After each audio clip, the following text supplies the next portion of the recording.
공상하지 말고 상상하라. 지금의 나는 내 생각의 결과다. 이 말을 들어봤을 것이다. 여기서 생각이라는 단어를 생각해보자. 삶은 우리가 기대하는 대로 흘러가지 않는다. 왜 슬픈 예감은 틀린 적이 없나라는 노래가사처럼 삶은 내 뜻대로 되지 않는다. 확실하게 구체적으로 경험적으로 상상해야 생각이 현실로 이루어진다. 이루어질 수 없는 생각은 공상이다. 공상과 상상을 사전에서 찾아보면 이렇게 다르다. 상상은 실제로 경험하지 않은 현상이나 사물에 대하여 마음속으로 그려봄. 공상은 현실적이지 못하거나 실현될 가망이 없는 것을 상상함. 상상은 마음에 그려볼 수 있을 정도로 확실한 생각이다. 그런 의미에서 앞서 말한 노래의 가사 왜 슬픈 예감은 틀린 적이 없나는 내용은 안타깝지만 생각을 한 결과다. 내가 그런 일을 자주 겪어봤기 때문에 혹은 주변에서 그런 일을 자주 봤기 때문에 슬픈 예감을 생각했고 그렇게 슬픈 예감의 결과를 맞이한 것이다. 그렇다면 성공 예감은 왜 항상 틀릴까? 성공 예감은 왜 항상 틀릴까?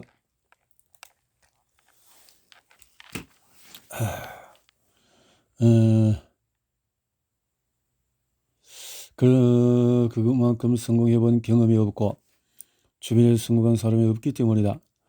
놀더라도 성공한 사람들 근처에 놀아라. 성공한 사람들에게 성공한 삶에 대한 이야기를 구체적으로 듣고 그 사람에 대해서 상상해야 이루어진다. 그렇지 않고 막연하게 500억 건물주의 삶을 상상하는 것은 실현될 가능성이 없는 공상일 뿐이다. 자신의 꿈이 이루어지지 않았다면 공상을 하고 있었던 것이다.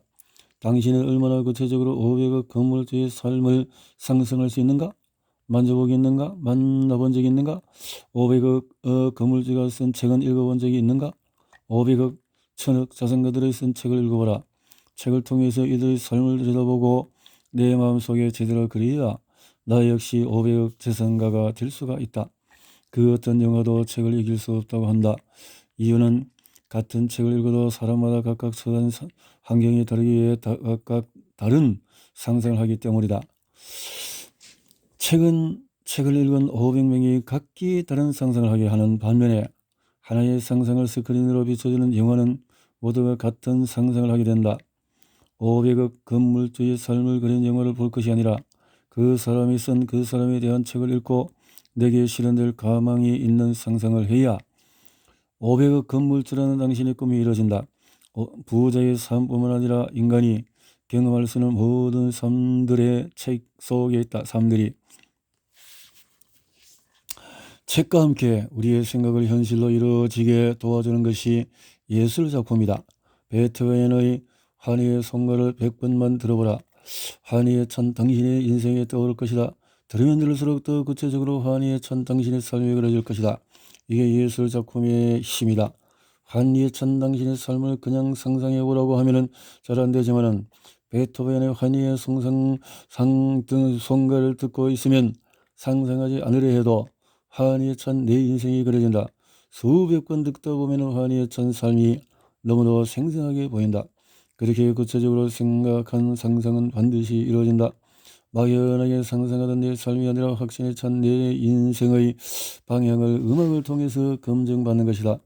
그래서 예술작품이 인간에게 이롭고 예술가들은 위대하다고 하는 것이다. 그림도 마찬가지다.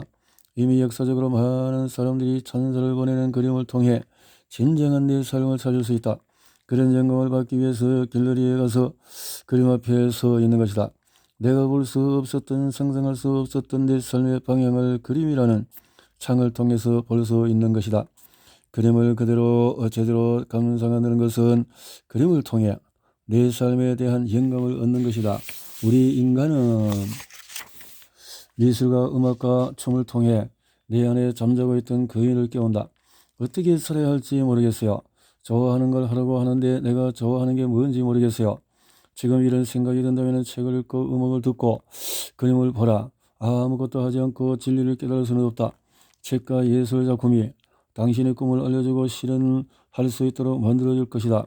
환희에 찬 당신의 삶이 현실에서 이루어지도록 공상하지 말고 상상하라. 소유하는 게 아니라 내 안에 쌓는 것이다. 이를 토대로 부를 정의하면 역량 있는 사람의 손에 소유된 가치라고 할 수 있겠다. 이 부분을 읽고 책을 덮을 수밖에 없다. 아, 진정한 부는 쌓아놓는 것이 아니라 가지고 다니는 것이구나 깨달았기 때문이다. 생각에 물결쳐 더 이상 읽을 수 없었다. 전쟁이 떠올랐다. 전쟁으로 모든 것이 폐허가 되었다. 그 속에서 한 사람이 폐허가 된 도시를 다시 일으키고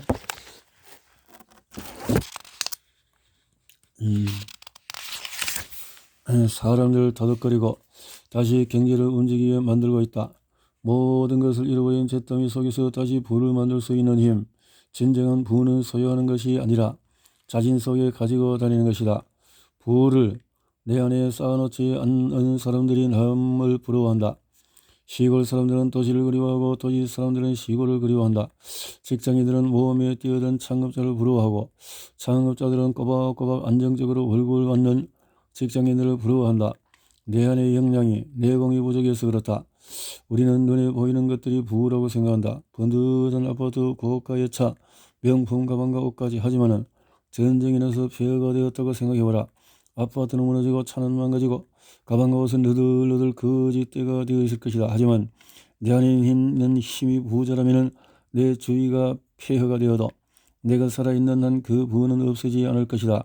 내 재산이 모두 잿더미가 되어도 다시 일으킬 수 있는 사람, 그것이 당연하다고 생각하는 사람이 유대인들이다. 유대인들이 세계 경제를 장악하고 있는 이유가 바로 이 가지고 다니는 역량 때문이다. 유대 민족은 디아스포라즈 흩어짐의 민족이다. 부모와 자식이 언제 헤어질지 모르는 민족이었다. 그래서 부모들은 아이가 8세가 되면 어디 홀로 떨어져 있어도 살아갈 수 있는 어로 교육하는 게 목표였고, 그 방법이 유명한 하루타 교육법이다. 하브루타. 존 러스키는 또 다른 새 참깨와 백학 그리고 독서에 관하여 에서 진정한 교육의 이렇게 대해서 말한다.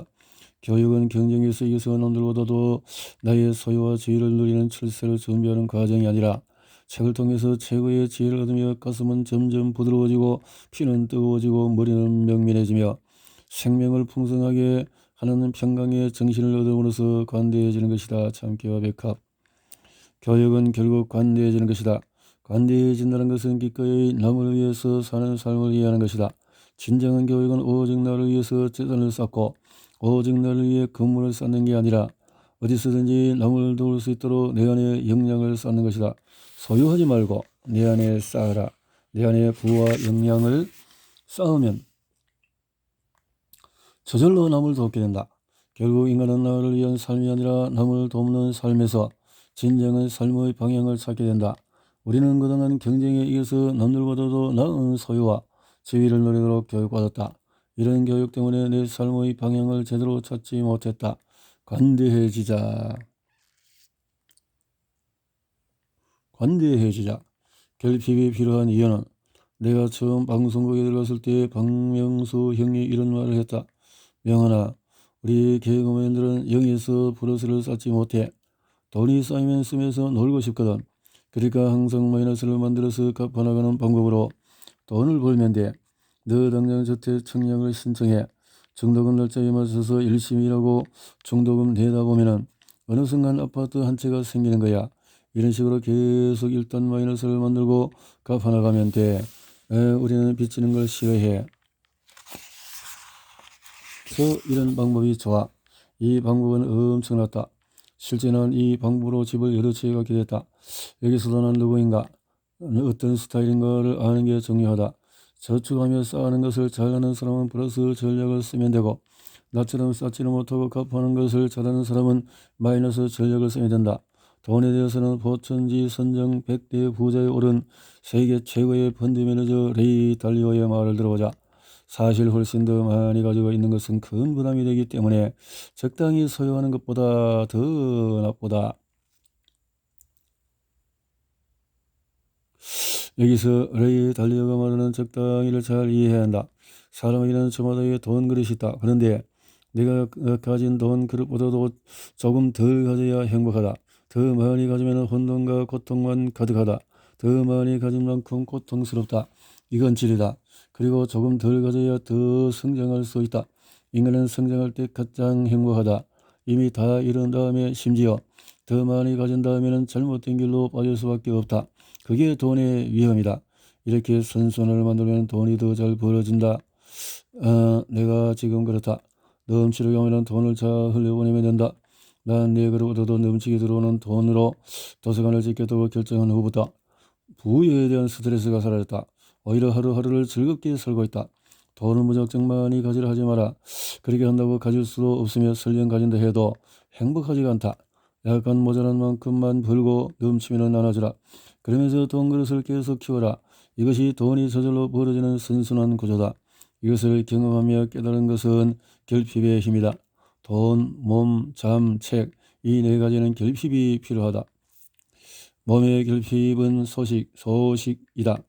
소식은 무조건 건강에 좋다. 현대사회에서는 무엇을 먹을 것인가, 보다도 어떻게 해독할 것인가가 건강의 목표다. 목표를 달성하는 방법은 어렵지 않다.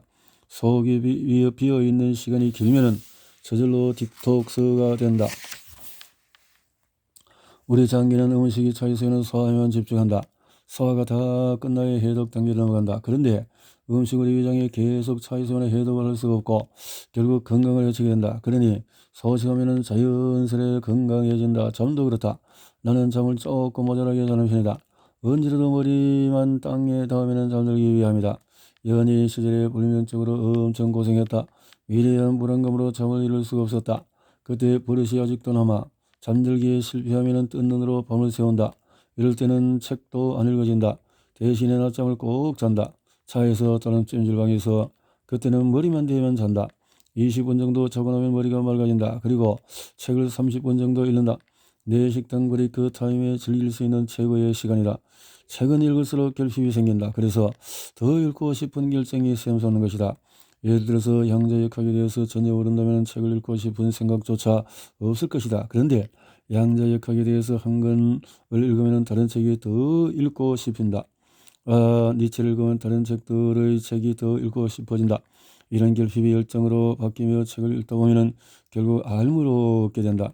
이 단계가 되면 돈을 초월해서 청만이 있어도 행복한 삶이 된다. 그리고 신기한 건 이때부터 돈에 집착하지 않게 되는데 돈은 오히려 더 잘 벌어진다는 것이다. 모두가 이 선순환에 올라타 겪지 않아도 되는 고통을 겪지 않길 바란다. 결핍을 사랑하자. 남이라는 글자의 비밀. 지금 당장 남이라는 글자를 써보아라. 남이라는 글자는 미음의 나를 올려놓는 것이다. 그렇다. 남을 위해서 살면 내가 더 돋보이고 내가 원하는 것으로 올라갈 수 있는 것이다. 우주의 모든 생명체는 서로를 위해서 존재한다. 푸른 토끼에게 토끼는 여우에게, 여우는 사자에게 먹이가 된다. 그러면 사자는 죽어서 푸른 영양분이 된다. 인간의 모든 생명체가 이 사실을 알고 받아들인다. 그게 본능이다. 그런데 슬프게도 인간만 이성이라는 걸 가져서 욕심을 품게 되고 남을 위해서 살겠다는 이기적인 생각을 하게 되었다. 이런 이기적인 생각으로 살다 보니 진정한 내가 밖으로 나오지 않고 내 안에 계속 잠들어 있게 되었다. 내 안에 수많은 나가 있다. 그 중에 진짜 나는 남을 위해서 태어난 나다. 그런데 남을 위해서 일하지 않고 오직 남을 위해서 사니까 진정한 나가 깨어나지 않는 것이다. 요즘 강의를 다니다 보면 내가 진짜 좋아하는 게 뭔지 모르겠어요 라는 말을 자주 듣는다. 왜 이런 말을 하게 되었을까? 바로 나만을 위해서 산다는 기준을 가지고 그 기준에 맞춰서 좋아하는 일을 찾기 때문이다. 인간은 남을 위해서 살도록 설계되지 않았다. 그러니 남을 위해서 살겠다는 생각을 버리고 남을 위해 살겠다는 기준을 세워라. 그리고 지금 자신의 이름을 부르고 소리내서 자신에게 물어보라. 남을 위해 내가 할 수 있는 일이 뭐가 있을까? 잠자고 있던 진짜 나가 당신의 목소리를 듣고 깨어난다. 일단 깨웠다면 독서를 통해서 계속 질문을 던져라. 영원한 남을 위해서 내가 할 수 있는 일이 뭐가 있을까? 처음에는 이 질문에 담긴 속뜻을 알 수가 없다. 남을 위해서 할 수 있는 일을 고민하면서 또 돈을 벌어야지 하는 생각을 은연중에 하기 때문이다. 괜찮다. 누구나 다 그렇게 생각한다. 맞다. 당연히 돈을 벌어야 한다. 그런데 진정 남을 위해서 살면 돈은 저절로 따라온다는 것을 제발 믿어주기 바란다. 내가 지금 그렇게 살고 있다. 난 이 원리를 깨닫고 어떻게 하면 더 남을 위해서 살 수 있을까라고 질문을 계속 던졌다. 그러자 너무도 좋은 아이디어들이 쑥쑥 탄생했고 그 아이디어를 실행에 옮기더니 돈이 저절로 벌어졌다. 이 책을 쓰기 위해서 여기 욕지도로 내려오면서 운전 중에 이런 생각을 했다. 경기가 더 안 좋아지는데 최고로 가성비 좋은 내가 만들 수 있는 음식이 뭐가 있을까? 계속 질문을 던졌더니 5천짜리 메밀국수 아이디어가 떠올랐다. 이름은 고명한 한남 메밀이다. 한남동에 5천짜리 메밀국수 집을 차리겠다. 사실 역제대에 내려오기 전에 한남동에서 포장마차를 하고 있는 동생이 업종 변경을 하고 싶다며 도와달라고 했다. 나는 진심으로 그 동생을 도와주고 싶다는 마음으로 고민했다. 가게가 대박날 수 있는 아이디어를 달라고 내 잠재의식에게 부탁했다. 그랬더니 5천원짜리 메밀국수 아이디어를 잠재의식이 만들어줬다. 한남동에서 5천원짜리 메밀국수를 팔면은 손자병국에서 말한 이겨놓고 싸우라의 정석인 셈이다. 나는 앞으로 5천원대의 식당에 계속 도전할 것이다. 주머니 사정이 좋지 않은 사람들이 마음 놓고 함께 맛있게 먹을 수 있는 식당을 만들 것이다. 이런 계획을 세우고 준비하는 과정이 너무나 행복하다. 사람들이 웃으며 가게에 들어서 맛있게 먹고는 내게 고맙다고 인사하고 나가는 모습이 눈에 선하다. 이 정도의 확신이면 반드시 된다. 남을 위해서 하는 마음, 고정관념을 버리고 5천원짜리 음식을 팔아도 돈을 벌 수 있다는 생각이 합쳐서 위대한 아이디어가 탄생했다. 앞으로 만들어질 5천원짜리 식당 생각에 지금도 가슴이 두근거린다. 두근두근 거린다. 그래요. 다른 사람의 성공을 도와라. 세계 100대 부자 중에서 한 명이며 미국 타임즈가 선정한 세계 영향력 있는 100인 안에 드는 레이 달리오는 자신의 최고 원칙에 나는 성공에 대한 만족은 목표를 달성하는 것에서 나오는 것이 아니라 어려운 일을 잘 헤쳐나가는 데서 온다는 사실을 발견했다. 나는 아직도 열심히 노력하고 있고 죽을 때까지 그럴 것이다. 내가 어려움을 피하려고 노력해도 어려움은 나를 찾아올 것이기 때문이다. 중략. 나는 내가 성공하고 싶은 욕구보다 다른 사람들이 성공할 수 있도록 돕고 싶은 욕구가 더 크다. 마지막 문장에 주목하라. 다른 사람들이 성공할 수 있도록 돕고 싶은 욕구가 더 크다. 난 이 말 뒤에 숨겨진 말이 있다고 생각한다. 그렇게 살아보니 내가 가장 행복했다. 레이 달리오의 재산은 약 20조 원으로 알려져 있다. 이런 사람조차도 아무리 노력해도 어려움은 찾아온다고 얘기한다. 삶은 돈이 많다고 해서 편해지고 자유로워지는 게 절대 아니다. 나만의 즐거움은 나만의 행복한만 추구하면 삶이 고통일 수밖에 없다. 하지만 돈이 없어도 남을 위해 한 몸 바치겠다는 마음으로 살아보면 당장 오늘부터 행복할 수가 있다. 남들이 하기 싫어하는 일을 기쁜 마음으로 맡아서 해보라. 처음에는 힘들다. 하지만 연습하면 된다. 일부러라도 신나게 남이 하기 싫어하는 일을 처리해보라. 어느 순간에 진짜 신난 자신을 보게 될 것이다. 그렇게 일하는 당신을 아무도 미워하지 않는다. 계속 그렇게 일하는 당신을 보면 사랑하게 되고 존경하게 된다. 인간은 인간에게 인정받고 존경받을 때 가장 행복하다. 남을 위해서 계속 살아가면 진짜 내가 왜 태어났는지 죽기 전에는 알 수가 없다. 그렇게 살다가 죽음 앞에 가서 좀 더 남을 위해서 살 거라고 후회하는 게 인간이다. 조던비 피터슨도 12가지 인생의 법칙에서 쉬운 길이 아니라 의미 있는 길을 가라고 말한다. 쉬운 길은 우리가 일반적으로 행복이라고 생각하는 그 길이다. 돈을 많이 벌어서 오로지 나를 위해서 그 돈을 쓰다가 죽는 삶 말이다. 그런 삶은 반드시 후회한다. 레이 달리오와 조던 피터슨도 뭐 하나 부를 게 없는 사람들이다. 이런 사람들이 공통적으로 얘기하는 게 남을 위한 삶이다. 나 역시 처음에는 긴가민가 하다가 거듭 독서를 통해 확신을 가지게 되었다.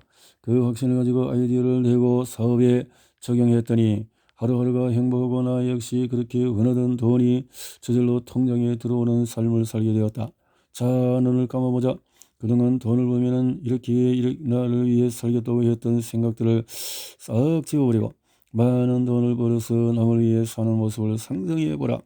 책을 읽는 사람들은 이런 시뮬레이션이 가능하다. 남을 위해 살고 있는 당신의 모습이 보이는가? 얼마나 멋진 모습인가? 행복이 충만한 얼굴이 보이는가? 우리는 그렇게 살아야 한다. 당신 안에 잠들어 있는 위대한 진짜 나를 깨우려면 매일매일 질문을 던져야 한다. 아, 내가 남을 위해서 할 수 있는 일이 뭐가 있을까? 당신은 곧 응답받을 것이다.